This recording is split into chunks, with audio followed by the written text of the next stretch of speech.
को जय मसीह। प्रभु की जीवित हुजूरी में आप सबों का हृदय से स्वागत करता हूं।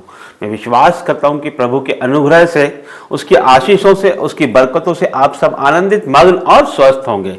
मैं यहाँ जीवित भवन इंदौर से आपके समक्ष उपस्थित हूँ और प्रभु का धन्यवाद करते हैं। हर एक बातों के लिए परमेश्वर का धन्यवाद करते हैं। प्रभु का धन्यवाद इसलिए भी करते हैं कि परमेश्वर ने हमें एक सुंदर पल दिया है कि मैं परमेश्वर की स्तुति, महिमा और आराधना करूं और उसके वचनों को आप तक पहुंचाऊं। ये जीवित भवन परमेश्वर का है और प्रभु ने उसके अनुग्रह से हमें दिया है कि हम उसके राज्य को आगे बढ़ाएं। आप और हम मिलकर परमेश्वर की स्तुति करें और उसके राज्य को हम आगे बढ़ाएं। प्रभु ने हमें ये काम दिया है कि हम उसके राज्य को फैलाते ही जाएं। हालेलुया। और प्रभु का धन्यवाद करते हैं कि आज हम जीवित हैं, जीवितों की पृथ्वी पर आज हम जीवित हैं। तो हम धन्यवाद करते हैं परमेश्वर का। हम सब मिलकर, जितने लोग इस प्रार्थना निवेदन से जुड़े हैं और जुड़ने वाले हैं, मैं हर एक से ये निवेदन करता हूं कि आप रुक कर और सुन के जाइए, क्योंकि परमेश्वर का राज्य हमें मिलकर आगे बढ़ाना है। आपको और हमें मिलकर आगे बढ़ाना है। मुझ अकेले से ये नहीं होगा, आपको भी हमारे साथ में होना होगा, क्योंकि आपके अंदर मसीह का मन है, परमेश्वर का मन आपके अंदर है। तो हम सब मिलके परमेश्वर के राज्य का काम करेंगे। उसके राज्य के वारिस हैं हम, तो हम परमेश्वर के राज्य का काम करें। उसके राज्य में हम दान, ऑफरिंग और उसके कामों के लिए अपने हाथों को बढ़ाएं और उसके राज्य के लिए हम जितना हो सके उतना हम करें। हम प्रार्थना के द्वारा परमेश्वर इसमें शामिल हो सकते हैं, हम उपवास के द्वारा शामिल हो सकते हैं, हम हमारी भेंटों के द्वारा इसमें शामिल हो सकते हैं। और जितना अधिक आप परमेश्वर के राज्य के लिए करेंगे, परमेश्वर आपको उसका 1000 गुना ही देगा। यीशु के नाम से मांगता हूं मैं। आइए प्रार्थना में जाएंगे। धन्यवाद करते हैं जीवित महान परमेश्वर, आपका धन्यवाद करते हैं प्रभु जी। हर एक बातों के लिए आपका धन्यवाद करते हैं परमेश्वर। प्रभु जी, मेरी जुबानों पे मैं नहीं परमेश्वर, आपका पवित्र आत्मा बोले परमेश्वर। जो भी संदेश आपने रखा है परमेश्वर, मुझ में मैं नहीं, आपका पवित्र आत्मा बोले। मेरी जुबानों पे आपका सामर्थ्य हो, यीशु के नाम से मांगता हूं, आमीन। मेरे प्रियो, अभी जो आप देख रहे हो कि जो लेटेस्ट सिचुएशन है हमारे देश की और दुनिया की, उसी के ऊपर मैं बात करने आया हूं और उसी के ऊपर वचन भी प्रभु ने पहले से ही बना के रखा है। और ये भविष्यवाणी प्रभु के नबियों ने पहले ही की और प्रभु ने खुद ने ये भविष्यवाणी की थी कि इस तरह का दिन हम देखेंगे कि परमेश्वर के दासों, प्रभु के नाम से लोग हमें उसके दासों को सताएंगे, प्रभु के नाम से उसके लोगों को लोग सताएंगे और उन्हें मारेंगे और उन्हें बंदी गृह में डाल देंगे, उनका अपमान करेंगे और देश देश पे चढ़ाई करेगा। ये सब बातें पहले से ही लिखी हुई है। हालेलुया। तो आइए हम इसे जानते हैं परमेश्वर ने क्या हमारे लिए रखा है। लूका 21:10 में, लूका 21:10, आप सब ध्यान पूर्वक सुने। तब उसने उनसे कहा, जाति जाति पर और राज्य राज्य पर चढ़ाई करेगा। हालेलुया। और बड़े बड़े भूकंप होंगे और जगह जगह अकाल और महामारी पड़ेगी और आकाश से भयंकर बातें और बड़े बड़े चिन्ह प्रकट होंगे। हालेलुया। परंतु इन सब बातों से पहले वे मेरे नाम के कारण तुम्हें पकड़ेंगे और सताएंगे और पंचायतों में सौंपेंगे और बंदी गृह में डलवाएंगे और राजाओं और हाकिमों के सामने ले जाएंगे। हालेलुया। पर यह तुम्हारे लिए गवाही देने का अवसर हो जाएगा। हालेलुया। इसलिए अपने अपने मन में ठान रखो कि हम पहले से उत्तर देने की चिंता ना करें। हालेलुया। क्योंकि मैं तुम्हें ऐसा बोल और बुद्धि दूंगा कि तुम्हारे सब विरोधी सामना या खंडन ना कर सकेंगे। हालेलुया। तुम्हारे माता पिता और भाई और कुटुंब और मित्र भी तुम्हें पकड़वाएंगे। हालेलुया। यहां तक कि तुम में से कुछ को मरवा डालेंगे। मेरे नाम के कारण सब लोग तुमसे बैर करेंगे, परंतु तुम्हारे सिर का एक बाल भी बांका ना होगा। हालेलुया। अपने धीरज से तुम अपने प्राणों को बचाए रखोगे। हालेलुया। प्रभु का वचन कहता है कि हर एक बातों के बाद परमेश्वर का ये हमसे वायदा है कि हमारा एक बाल भी बांका ना होगा, हमारा कोई भी कुछ कर ना सकेगा, क्योंकि परमेश्वर हमारे साथ है। हालेलुया। मैं एक बार फिर से पढ़ूंगा, ये वचन बहुत ही सुंदर वचन परमेश्वर ने हमें दिया है, सामर्थ्य वचन हमें दिया है। ये हमें बार बार पढ़ना चाहिए, आपको बार बार पढ़ना चाहिए, और पढ़कर हमें परमेश्वर के हमारे जीवन में उतारना चाहिए। एक बार मैं आपसे फिर से मैं पढ़ूंगा, आप ध्यानपूर्वक सुने और अपने जीवनों में इसे आशीष पाएं। लूका 10 में परमेश्वर कहता है, लूका 21 के 10 में, तब उसने उनसे कहा, जाति जाति और राज्य राज्य पर चढ़ाई करेगा। जैसा कि हम देख रहे हैं कि जाति जाति और राज्य राज्य पर चढ़ाई कर रहा है। हालेलुया। और बड़े बड़े भूकंप होंगे, ये भी हम देख रहे हैं कि बड़े बड़े भूकंप भी हो रहे हैं, और जगह जगह अकाल और महामारियां पड़ेगी। आपने देख ही लिया है कि अकाल और महामारियां, बड़ी महामारी आपने देख ली है, कोरोना काल में देखिए आपने कितनी बड़ी महामारी आ चुकी है और आ भी रही है, और आकाश से भयंकर बातें और बड़े बड़े चिन्ह प्रकट होंगे। हालेलुया। ये भी आप आए दिन देखते हैं। परंतु इन सब बातों से पहले वे मेरे नाम के कारण तुम्हें पकड़ेंगे और सताएंगे। हालेलुया। ये हो चुका है ना। जाति जाति पर चढ़ाई करेगी, और ये आप देख रहे हैं कि जिस तरह से आज मैं ये वीडियो आपके सामने 7 तारीख में बना रहा हूँ, 7 मई 2025 में, और आपने जाना होगा कि आज सुबह ही आपने जब न्यूज़ देखी होगी तो आपको पता चला होगा कि बीती रात में, आज ही के दिन, कि भारत और पाकिस्तान के बीच में मिसाइल वॉर हो गया, और कहना हवाई फायर होने लगे, हवाई लड़ाइयाँ होने लगी, जो आतंकवाद के खिलाफ भारत लड़ रहा है। तो ये बाइबल में पहले से ही बताया जा चुका है कि उसके पहले क्या होगा, ये सब होने से पहले क्या होगा कि मेरे नाम से तुम्हें पकड़वाया जाएगा। किसे पकड़वाया जाएगा? हालेलुया। क्या लिखा है यहां पे? एक बार फिर से मैं पढ़ता हूं, आप ध्यान पूर्वक सुनिएगा। पर यह तुम्हारे, हालेलुया, हालेलुया। देखिए फिर से पढ़ता हूं, मैं 10 से फिर से पढ़ता हूं। जाति जाति पर और राज्य राज्य पर चढ़ाई करेंगे, और बड़े बड़े भूकंप और जगह जगह अकाल और महामारी पड़ेगी, और आकाश से भयंकर और बड़े बड़े चिन्ह प्रकट होंगे। इन सब बातों से पहले, क्या बोला है? इन सब बातों से पहले। ये बातें तो अभी हो रही, इन सब बातों से पहले क्या हुआ कि हमने देखा कि बजेंद्र पास्टर जी को, अपोस्टल जी को, और प्रभु के भविष्यवक्ता प्रोफेट बजिंदर सिंह को गिरफ्तार कर लिया गया, उन्हें बंदी गृह में डाल दिया। प्रभु ने ये पहले ही बता दिया है, और भी बहुत सारे प्रभु के दासों को बंदी गृह में डाला गया है।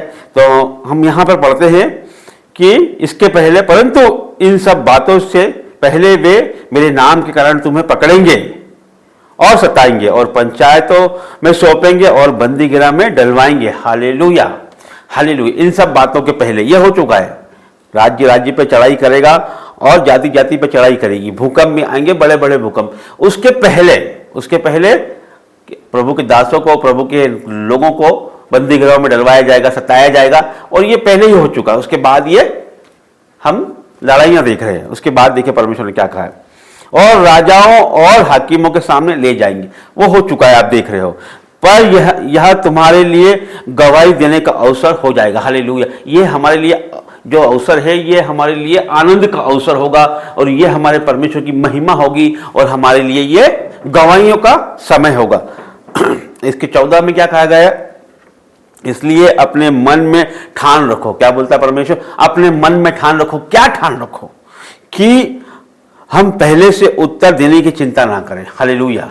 हमें किसी भी तरह की सोच, किसी भी तरह का कोई भी प्रत्युत्तर या किसी भी तरीके का हमें कोई भी बयान नहीं करना है। हमें सिर्फ परमेश्वर में हमें विश्वास करना है, और हमें प्रार्थना करना है। हमारा काम सिर्फ देश के लिए, लोगों के लिए, जिस देश में हम रहते हैं उस देश के लिए, उस देश की अच्छी समृद्धि के लिए, उस देश को ऊंचाई पर ले जाने के लिए, उस देश के उन्नति के लिए, उस राज्य की उन्नति के लिए, उस जगह हम जहाँ रहते हैं उस जगह की उन्नति के लिए, उस शहर की उन्नति के लिए हमें प्रार्थना करना है। बस हमारा काम क्या है कि परमेश्वर से आशीषें मांगे और प्रार्थना करें। हालेलुया। और हमें और कोई बुद्धि लगाने की और कोई बयान देने की आवश्यकता नहीं, क्योंकि ये वचन हमको पहले से ही बताया गया है। पवित्र शास्त्र हमको पहले से ही बताता है। और 15 में कहा गया है, क्योंकि मैंने क्योंकि मैं तुम्हें ऐसा बोल और बुद्धि दूंगा कि तुम्हारे सब विरोधी सामना या खंडन ना कर सकेंगे। क्योंकि प्रभु आपके साथ हर समय रहेगा। परमेश्वर आपको ऐसी बुद्धि देगा कि कोई आपके सामने टिक ना सकेगा, कोई आपकी बुद्धि और आपकी बातों का जवाब ना दे सकेगा, क्योंकि परमेश्वर वहां पर मौजूद होगा, परमेश्वर वहां पे उपस्थित होगा। और ये भी कहा है परमेश्वर ने कि तुम्हारे माता पिता और भाई और कुटुंब और मित्र भी तुम्हें पकड़वाएंगे। जो आपके अपने हैं, माता पिता हो सकते हैं, भाई हो सकते हैं, कुटुंब हो सकते हैं, रिश्तेदार हो सकते हैं, मित्र हो सकते हैं, वो भी आपके विरुद्ध षड्यंत्र करेंगे और आपको पकड़वाएंगे। हालेलुया।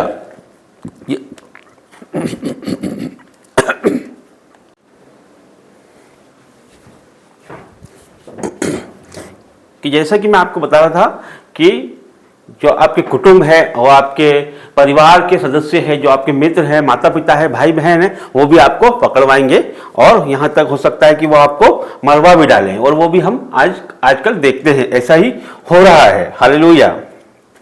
मेरे नाम के कारण सब लोग तुमसे बैर करेंगे। हालेलुया। हमें ध्यान रखना है, यदि हम परमेश्वर का काम करेंगे तो पत्थर हमें लगेंगे, लोग अपशब्द हमें बोलेंगे, लोग हमारे विरोध और बैरी होंगे, क्योंकि शैतान का ये काम है। और वो हम देखते भी हैं उस तरह से कि लोग किस तरह से विरोध हो रहा है, किस तरह से सताव होता है परमेश्वर के लोगों का, वो आप देख ही रहे हो। और ये सब जो पहले लिखा है वो होता हुआ आप देख रहे हो। लेकिन प्रभु ने हमें क्या कहा है वो हम सुनेंगे इसी के 18 में। परंतु तुम्हारे सिर का एक बाल भी बांका ना होगा। हालेलुया। क्यों क्या कहा है परमेश्वर ने कि कुछ भी हो जाए, कुछ भी षड्यंत्र हो जाए, कुछ भी हो जाए, आपके ऊपर कितना भी षड्यंत्र हो जाए, चाहे दुनिया आपके विरोध हो जाए, चाहे लोग आपके विरोध हो जाए, चाहे आपके सगे संबंधी आपके विरोध हो जाए, लेकिन परमेश्वर आपके साथ खड़ा है। क्योंकि हम परमेश्वर का काम कर रहे हैं, हम खराई से चल रहे हैं, प्रभु की बातों पे चल रहे हैं और हम सही बातों का प्रचार कर रहे हैं, हम नेक बातों का प्रचार कर रहे हैं, जो सच्चाई है उसी का हम पालन कर रहे हैं और उसी के रास्ते पे हम चल रहे हैं, प्रभु के रास्ते पे चल रहे हैं। लोगों को बचाने का कार्य हम कर रहे हैं, गुनाहों से लोगों को बचाने का कार्य कर रहे हैं। हम जो नर्क में जा रहे हैं उन आत्माओं को बचाने का काम परमेश्वर ने हमें दिया है। शैतान के चंगुल से लोगों को बचाने का काम हमें दिया है। तो प्रभु हमेशा अपने लोगों के साथ है, अपने दासों के साथ परमेश्वर, प्रभु के काम करने वाले लोगों के साथ है, आपके हर एक के साथ परमेश्वर है। प्रभु का वचन कहता है कि परंतु तुम्हारे सिर का एक बाल भी बांका ना होगा। इसका मतलब यह है कि आपको एक खरोच भी नहीं आ सकती है। यहां तक परमेश्वर आपका रक्षक है, वो आपकी सहायता करेगा, आपका विरोध कोई टिक नहीं सकेगा। परमेश्वर जब आपके साथ है तो आपका विरोधी कोई नहीं हो सकता है। प्रभु आपके साथ है तो परमेश्वर के कामों को हमें करते ही जाना है। अपने धीरज से तुम अपने प्राणों को बचाए रखोगे। हालेलुया। परमेश्वर कहता है कि अपने धीरज से तुम अपने प्राणों को बचाए रखोगे। तो हमें भी परमेश्वर की बुद्धि के बताए चलना है, अपने धीरज से अपने सब कुछ परमेश्वर के आगे रख के और परमेश्वर के बताए हुए मार्ग पे चलना है। तो प्रभु हमारी सहायता करेगा और मदद करेगा, वो हमें बचाए रखेगा और वो हमें लिए चलेगा। तो मैं विश्वास करता हूं कि आपने इस वचन के द्वारा आशीष पाई है और इस बात को समझा है कि प्रभु आपके साथ है। आइए हम प्रार्थना करेंगे। धन्यवाद करता हूं जीवित महान परमेश्वर और प्रभु जी, इस वचन के द्वारा परमेश्वर आपके सब लोग आशीषित हो जाएं। परमेश्वर जितने भी लोगों ने परमेश्वर इस प्रार्थना से जुड़े हैं और जुड़ने वाले हैं परमेश्वर, हर एक को मैं ब्लेस घोषित करता हूँ यीशु के नाम से। परमेश्वर आपका वचन कहता है परमेश्वर कि उनका एक भी सर का बाल भी परमेश्वर बांका ना होगा, क्योंकि आप सहायता करोगे परमेश्वर, आप उन्हें बचाए रखते हो परमेश्वर। प्रभु जी हर एक परमेश्वर उलट फेर की बातें हो जाए परमेश्वर, चाहे परमेश्वर कितना भी अंधकार हो जाए परमेश्वर, लेकिन आप अपने लोगों को परमेश्वर अपने हाथों में रखते हो परमेश्वर। और प्रभु जी मैं धन्यवाद करता हूं परमेश्वर कि आप जल्द ही आने वाले हो परमेश्वर, महिमा के साथ आने वाले, बादलों पे आने वाले हो परमेश्वर और अपने लोगों का न्याय करने आने वाले हो परमेश्वर। और प्रभु जी अपने लोगों को परमेश्वर आप हाथों में उठाने वाले हो यीशु के नाम से परमेश्वर। और प्रभु मैं धन्यवाद करता हूं आपका परमेश्वर कि मैं आपका जन हूं परमेश्वर, ये लोग आपके हैं परमेश्वर। और प्रभु जी हर एक लोग पे परमेश्वर आपकी आशीष और कृपाओं को डेलता हूं परमेश्वर। जितने लोग आपके विरुद्ध हैं परमेश्वर, उनसे आज ही बात कर परमेश्वर। इस देश के लिए परमेश्वर, भारत देश को आपके हाथों में देता हूं परमेश्वर। और प्रभु जी जिनके जो परमेश्वर, जितने भी परमेश्वर इस देश के हाकिम हैं परमेश्वर, जितने भी परमेश्वर अधिकारी हैं परमेश्वर, जितने भी बड़े लोग हैं परमेश्वर, हर एक को आपके हाथों में देता हूं परमेश्वर। बुद्धि ज्ञान सामर्थ्य से भरना परमेश्वर, और प्रभु जी अपनी शांति अपरंपार इनके जीवनों पर उतारना परमेश्वर। और प्रभु जी आपके कामों को देखने पाए परमेश्वर। और प्रभु जी इस देश में परमेश्वर, प्रभु जी शांति अमन होने पाए परमेश्वर, और बरकतें आने पाए परमेश्वर। और प्रभु जी हर एक तरह की मुश्किलें दूर हो जाए यीशु के नाम से परमेश्वर। प्रभु जी आप बड़े परमेश्वर, बड़े काम करते हैं, यीशु मसीह के नाम से मांगता हूं, आमीन। सबको जय मसीह।